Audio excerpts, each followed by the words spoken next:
Hey, what's up, my Radical Squad? My name is DelmarshaeWalker. How's everybody doing today? I made a video a while back about Haiti and the Dominican Republic, or the DR, and I wanted to clear up something I said in that video. I mentioned that the DR changed their laws as far as citizenship, and it left over 200,000 Haitians without a country because they was born in the DR. Now they no longer have citizenship there, and since they wasn't born in Haiti, they really can't go back to Haiti because it's not their country. So I wanted to kind of clear up that law. I kind of misspoke. And I'm going to be reading because, like, when it comes to any laws, there's a lot of nuances to them. And then especially when you're dealing with laws in another country that you're not familiar with, it can be kind of hard to fully understand those laws. So I'm not gonna get into details. I'm just gonna kind of go over certain things, but I will be leaving that information in the description box and you're able to read it for yourself. Okay, so the DR has a nationality law, and with this law, from my understanding, if you're in the country for 2 years, you can apply to become a nationality of DR. And so in 2004, the law was modified, and so it defined temporary immigrants, laborers, and foreign residents of the border between Haiti and the DR as transient, regardless of how long they've been in the country. So with that change, even if they've been there for 2 years or more, because now they're considered to be transient, they cannot file for nationality of the DR.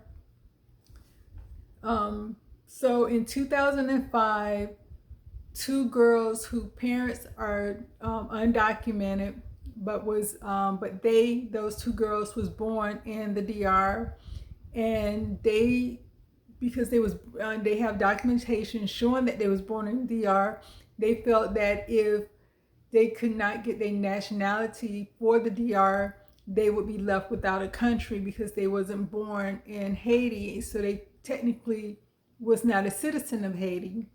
So they went to court and sued Dominican Republic through the International American Commissions on Human Rights, and they sided with the girls. So the girls was able to get all their documentation showing they have nationality in the DR. So in 2010, the law was modified again. And so what happened is that any undocumented resident of the DR that was born after who was born after 1929, they automatically lost their, they was automatically clarified as being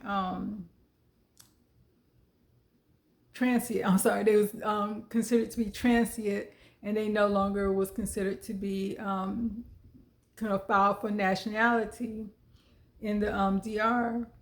And so in 2013, they did an audit, and anyone that, so they went and looked at all the birth records, and a lot of people was there because they was born to undocumented parents.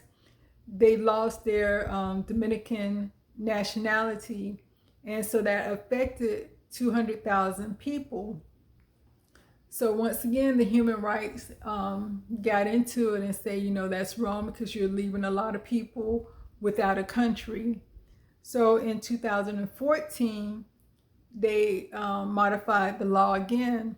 And so the new modification of the nationality law, they divided it into two groups.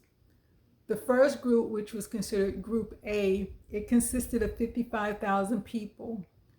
Within that group, there was kids born between 1929. There was kids that was born after 1929 to undocumented parents, but their birth was documented in the civil registry. So they had documentation that these kids was born in DR. And with that, they was able to get their paperwork and get their nationality status as Dominican.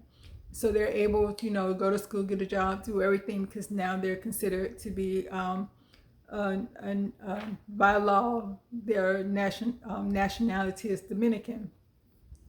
The other 53,000 people, they're saying they was born in Dominican, but they do not have paperwork. Their paperwork was never put in the civil registry.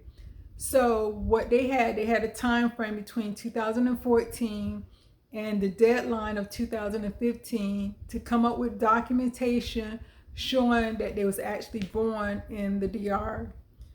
Once they had that documentation, then they can get their Dominican nationality status. And of those 53,000 people, only 8,755 people was able to come up with the correct documentation to be able to get their Dominican nationality status. And so some people voluntarily, who did not have their paperwork, they voluntarily left and went back to Haiti. And then there's some people that are still in the Dominican that if they can't come up with paperwork or anything like that, they're going to be deported back over to deported back to Haiti. So like I said, I'm going to leave that information down below so you can read it for yourself, and then you can get how that law actually is set up and how it works. So the other part I want to talk about is what's currently going on in Haiti. And so I first want to show the video, and then I kind of come back and talk about it. You have a political problem. Since the assassination of Jovenel Moïse in July 2021, the country spiraled out of control. The attackers came in at about 1 in the morning and shot dead the president. This is a hugely turbulent time. Analysts are very worried about potential further instability.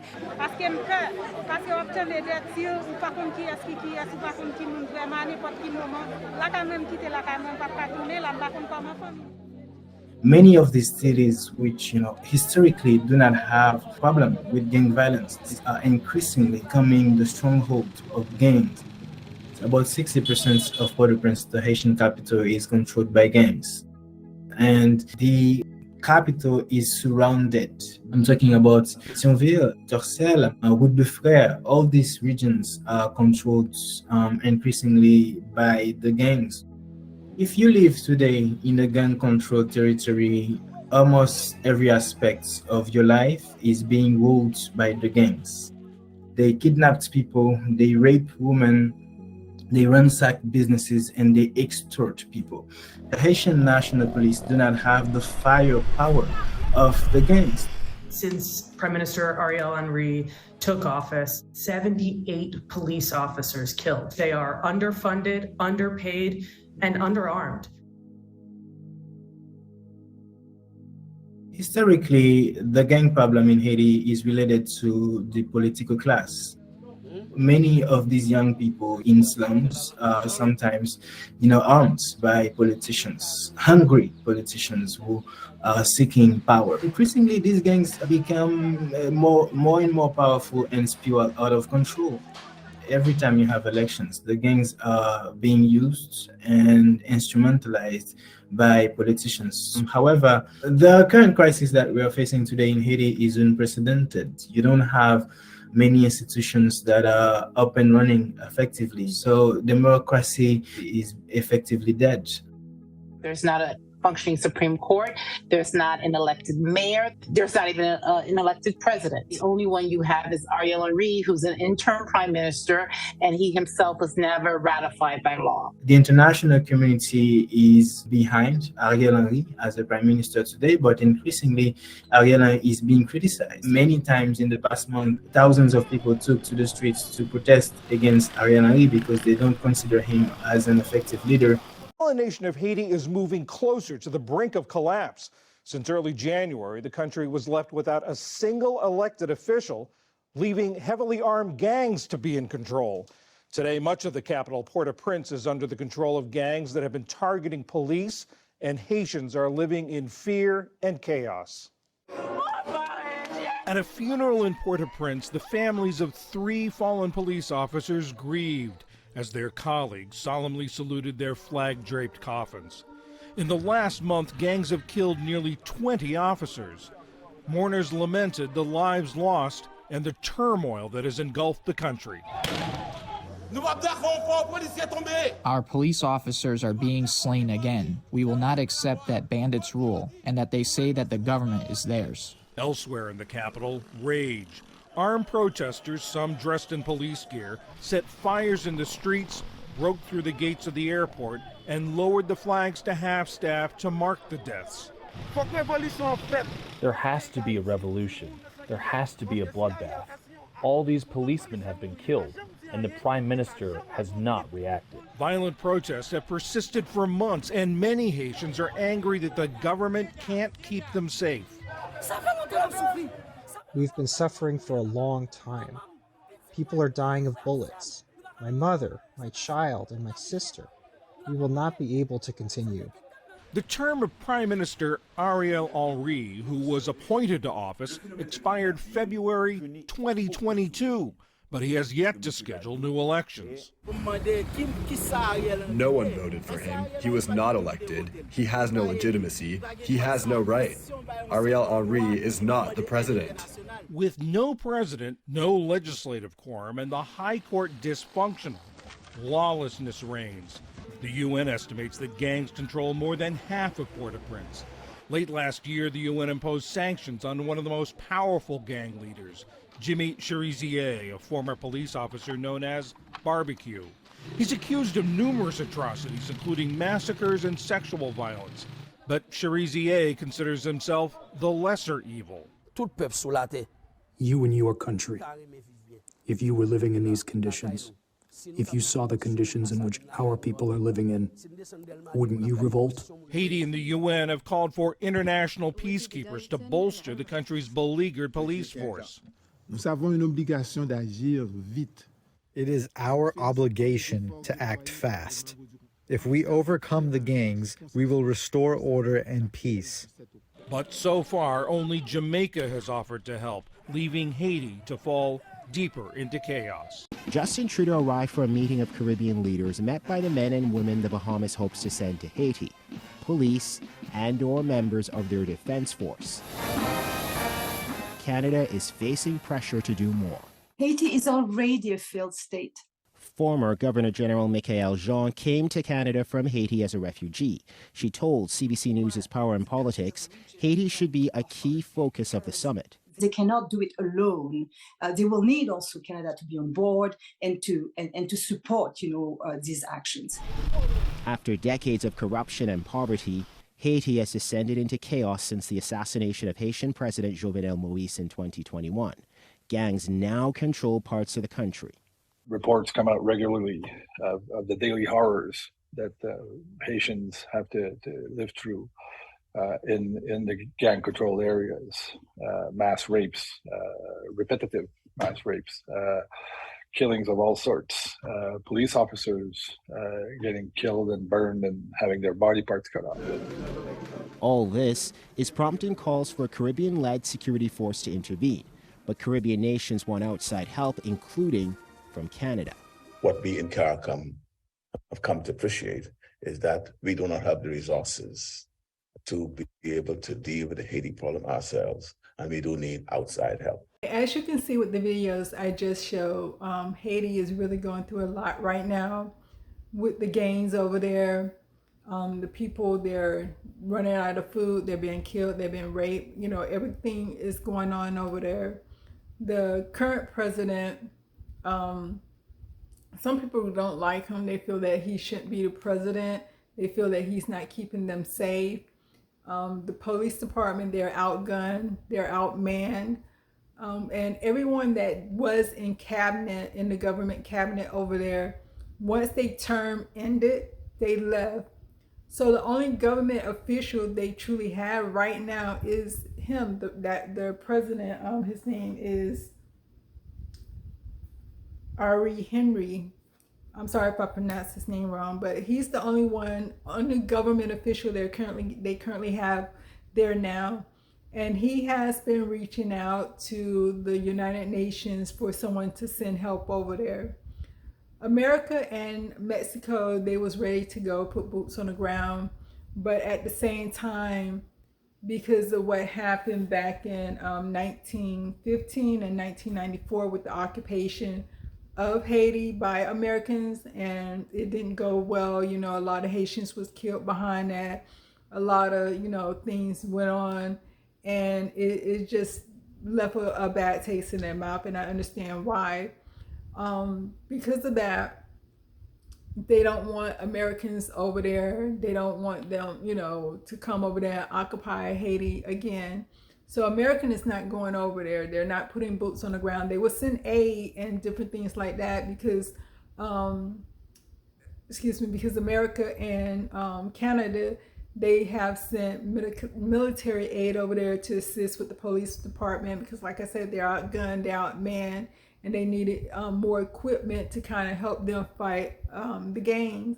So with this situation, they're saying that maybe we should just kind of let other countries, you know, go over there and occupy to get everything back in order.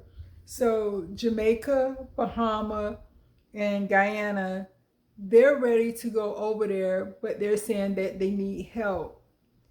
And like I said, because Americans, they're not going over there, they're not sending troops over there. They're trying to get Canada to take the lead, to be the lead country and go over there with Jamaica, Bahama, and Guyana to retake Haiti from the gangs. But right now, the